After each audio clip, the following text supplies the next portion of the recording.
I want to go back to the dividend thing because it is something I just desperately love to talk about because it has meant so much to me, and I've seen so many other people benefit from this as well. Dividends are a powerful tool. You can have a stock that goes up in price, but it can go down in price pretty quick. You get paid a dividend. I've never once heard of a company saying, "Would you please send that dividend back?" Okay, a dividend is what you're paid to own a company's stock, and I think that that's a very important thing. It means a lot to me, and in most cases, year in, year out, the return of dividends can represent as much as 30 to 40 to 50% of the total return you get during a year. There are two elements to total return of a stock market or mutual fund investment. One is the appreciation or depreciation of the value of the stock, and the other is the income that's generated by that. So if you have a stock that goes up 5% and you have a dividend that's 3%, your total return is 8%. Okay, that's a very good rate of return. That's my personal target return for my investment portfolio. Fortunately, in recent years, it's been a heck of a lot more than that. But my target every year is an 8% return, and I'm anything more than that, I'm a happy camper. So that works out really well. The aristocrats are a very special group because they are, as I mentioned, companies that have a long history of not only paying a dividend, but increasing that dividend. Several companies, and usually when these companies raise their dividend, they're going to raise that dividend by about 8 to 10 to 12 to 15%. So think about that. If you own a good quality company and the dividend goes up 12%, your income off of that investment is going up 12% in that year, and it will probably go up another big chunk the next year and more after that. That's really important in the very low interest rate environment that we live in today. Okay? Believe me, the credit union would love to pay you more on their CDs if they could. They desperately would love to. But we live in a 1% world right now. The Federal Reserve told us today, they released the minutes of their last meeting, and they said, yeah, we're going to raise short-term interest rates. We just don't have a clue when, okay? So that means that we are probably going to stay in this low interest rate environment for quite some time. And making decisions are really important in a time like this with your money and how you do that. Now, again, I'm not suggesting any of you do this. This is really for you to decide what to do. Throw up the dividend aristocrats again. Historically, the payout ratio for dividend-paying stocks, going back to 50 some odd years, has been around 52%.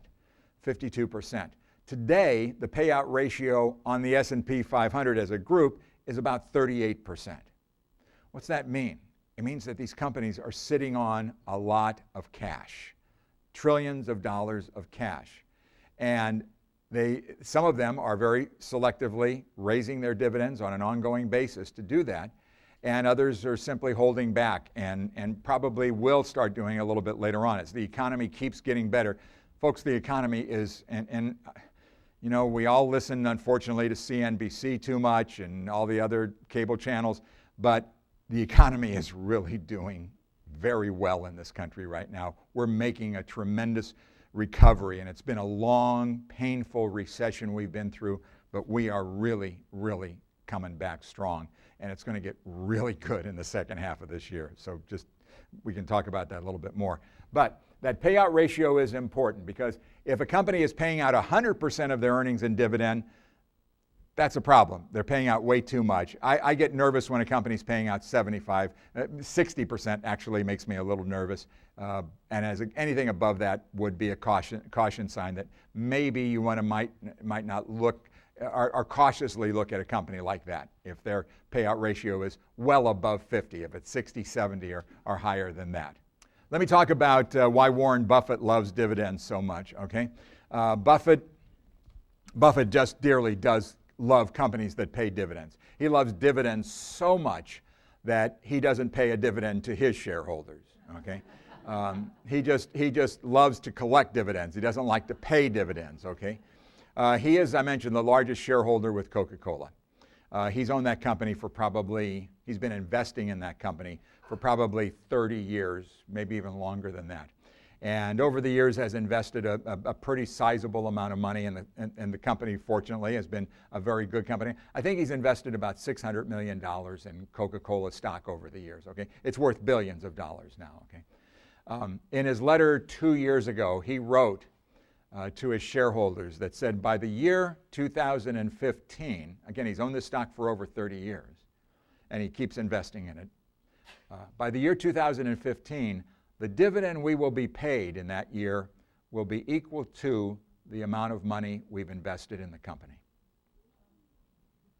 He'll be getting 100% return on his money starting next year, just in the form of dividends. And you know what? The year after that, it'll be more than that, because they'll keep raising their dividend year after year after year. So that's the power of dividend investing. Now, again, there's a big time horizon in there. There's that 30-year time horizon in there, okay? But you might as well, get going on this thing. Buffett's 82 years old, and he considers himself a long-term investor, okay? He's a buy and hold for the long-term guy at 82 years old. I like that myself. Buffett said, hey, I'm going to die. It's going to happen somewhere along the line. He says, but I'm not worried about it. He says, the only thing I want to know is where am I going to die, and then I just won't go there. Can't argue with that one. See, he's a smart man. Yeah.